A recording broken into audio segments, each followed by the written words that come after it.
Welcome back to WB education centre. আমার এই চ্যানেলে সবাইকে স্বাগত। পিএসসি ক্লার্কশিপ ও ফুড এসআইয়ের যে আমরা প্র্যাকটিস সেশন স্টার্ট করেছিলাম, আজকে তার 8 নম্বর ক্লাস। এখানে সমস্ত প্রশ্ন কোনো না কোনো প্রিভিয়াস ইয়ারে আসা কোয়েশ্চেন। এই কোয়েশ্চেনগুলো যে কোনো পরীক্ষার জন্যই খুব ইম্পর্টেন্ট। আমরা সমস্ত কোয়েশ্চেনের বিস্তার আলোচনা করব। তার আশপাশে তার রিগার্ডিং কি কি কোয়েশ্চেন হতে পারে সেসব সম্বন্ধে আমরা এই ভিডিওতে আলোচনা করব। প্রথম কোশ্চেন দেখো, পশ্চিমবঙ্গের নিম্নলিখিত নদীগুলির সাথে জেলাগুলির সঠিক সম্পর্ক স্থাপন করুন। দেখো একটা ছক মেলাতে দিয়েছে। দেখুন কংসাবতী, এটা নদী, এগুলো নদী আর জেলা। কোন নদীগুলো কোন জেলার মধ্য দিয়ে গেছে সেটা মেলাতে বলেছে। দেখো কংসাবতী, এটা আমরা জানি পশ্চিম মেদিনীপুর হবে। তাহলে তিস্তা কি হবে? তিস্তা একদম উপরে জলপাইগুড়ি। গঙ্গা কি হয়ে যাবে? গঙ্গা হবে মুর্শিদাবাদের মধ্যে দিয়ে গেছে। তোরসা, তোরসা হয়ে যাবে কোচবিহার। তাহলে দেখো ওয়ান সি, ওয়ান সি কোথায় আছে? দেখো ওয়ান সি টু ডি, তাহলে সঠিক উত্তর হয়ে যাবে এটা।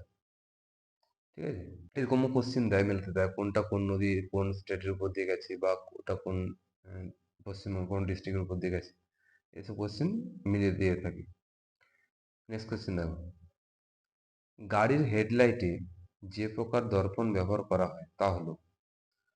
অপশন এ গোলাকার অবতল দর্পণ, বি গোলাকার উত্তল দর্পণ, সি সমতল দর্পণ, ডি অধিবৃত্তাকার অবতল দর্পণ। দেখো গাড়ির হেডলাইটে এটা সঠিক উত্তর হয়ে যাবে গোলাকার অবতল দর্পণ। গোলাকার অবতল দর্পণ হবে সঠিক উত্তর। দেখো এই যে আমাদের উত্তল দর্পণ অবতল দর্পণের ব্যবহার পরীক্ষায় ডব্লিউপি কেপিতে প্রতি বছর আসা কোয়েশ্চেন।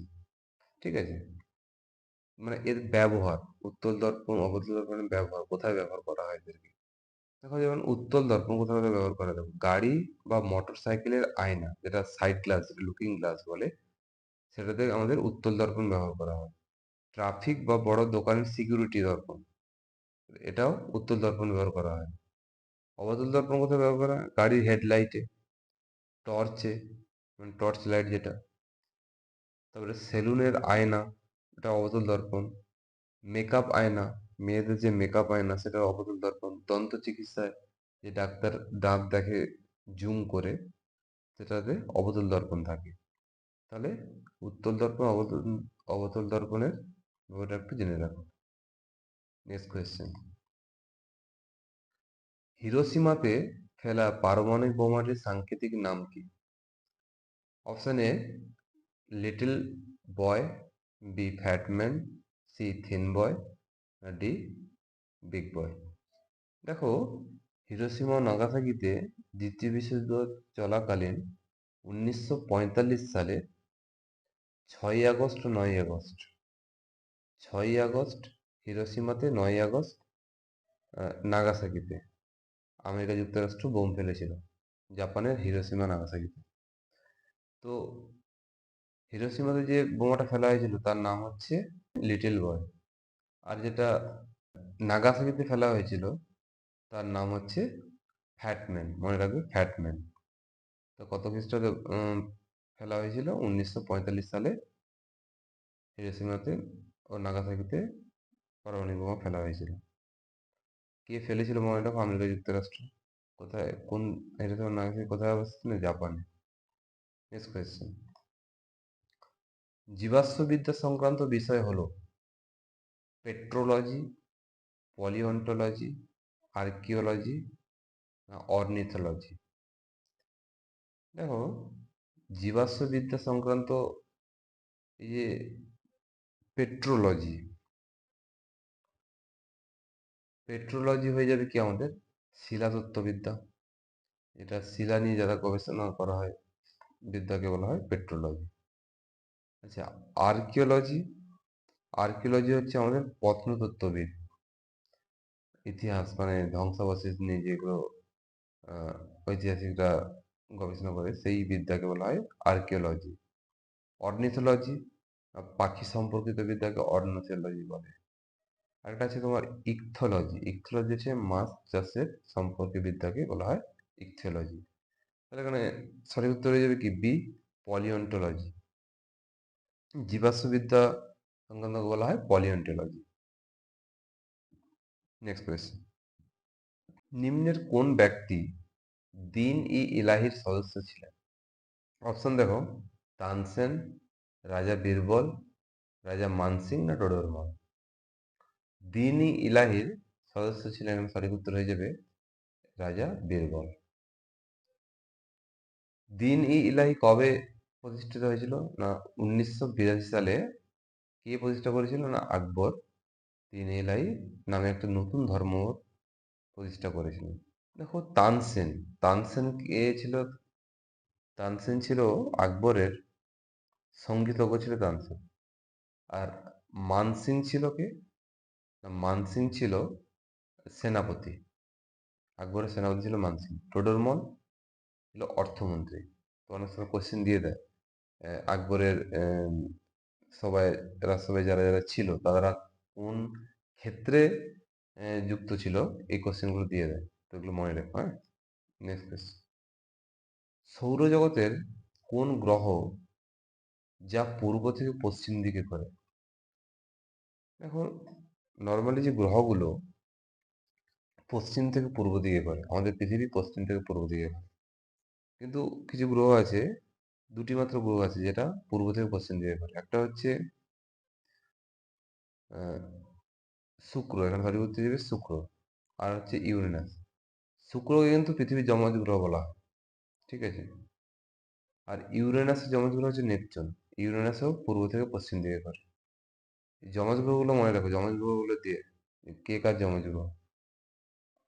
আর এই গ্রহ থেকে যেমন তোমার কোশ্চেন আসতে পারে কি, অনেক সময় কোশ্চেন আসে যে উম, কোন গ্রহে সব থেকে বেশি উপগ্রহ আছে?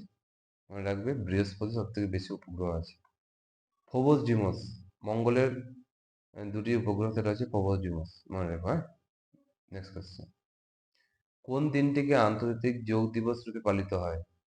31শে মে, 21শে জুন, 1লা জুলাই, 1লা ডিসেম্বর। তো এটা সঠিক উত্তর হয়ে যাবে 21শে জুন। 21শে জুন হচ্ছে আন্তর্জাতিক যোগ দিবস। 31শে মে কি দেখানো? 31শে মে হচ্ছে বিশ্ব নো তাবাকু দিবস, হচ্ছে 31শে মে। 1লা জুলাই ডক্টর দিবস। আর 1লা ডিসেম্বর হচ্ছে বিশ্ব এইডস দিবস। Next question, Henry Louis Vivian Derozio যুক্ত ছিলেন অপশন এ থিওসফিক্যাল সোসাইটির সাথে, এশিয়াটিক সোসাইটির সাথে, ভারতের জাতীয় কংগ্রেসের সাথে, না ইয়ং বেঙ্গল মুভমেন্টের সাথে। তাহলে সঠিক উত্তর হয়ে যাবে ইয়ং বেঙ্গল মুভমেন্টের সাথে হেনরি ডিরোজিও যুক্ত ছিল। এখান থেকে একটা কোশ্চেন দেয় যে এশিয়াটিক সোসাইটি কত সালে প্রতিষ্ঠিত করেছিল, কে প্রতিষ্ঠা করেছিল? মনে রাখবে 1784 সালে এশিয়াটিক সোসাইটি প্রতিষ্ঠিত হয়েছিল। Sir William Jones, William Jones Asiatic society প্রতিষ্ঠা করেছিল। কোশ্চেন আছে। নেক্সট কোয়েশ্চেন, কোন খেলার সাথে ফর্মুলা 1 যুক্ত? Motor racing, cricket, ice hockey না পোলো? এটা সঠিক উত্তর হয়ে যাবে মোটর রেসিং। নেক্সট কোয়েশ্চেন, কোন অনুচ্ছেদ অনুযায়ী ভারতের সংবিধান সংশোধন করা যায়? অপশন এ অনুচ্ছেদ 360, অনুচ্ছেদ 362, অনুচ্ছেদ 368, অনুচ্ছেদ 370। এটা সঠিক উত্তর হয়ে যাবে অনুচ্ছেদ 368।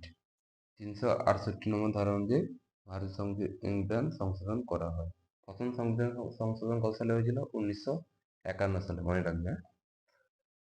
দেখো অনুচ্ছেদ 360, 360 কি আছে বলো? আর্থিক জরুরি অবস্থা 360-তে আছে। তিনটে আমাদের জরুরি অবস্থা আছে। প্রথম হচ্ছে জাতীয় জরুরি অবস্থা, যেটা 352। আর 356-তে আছে কি আমাদের রাষ্ট্রপতি শাসন। আর 360-তে আছে আমাদের আর্থিক জরুরি অবস্থা।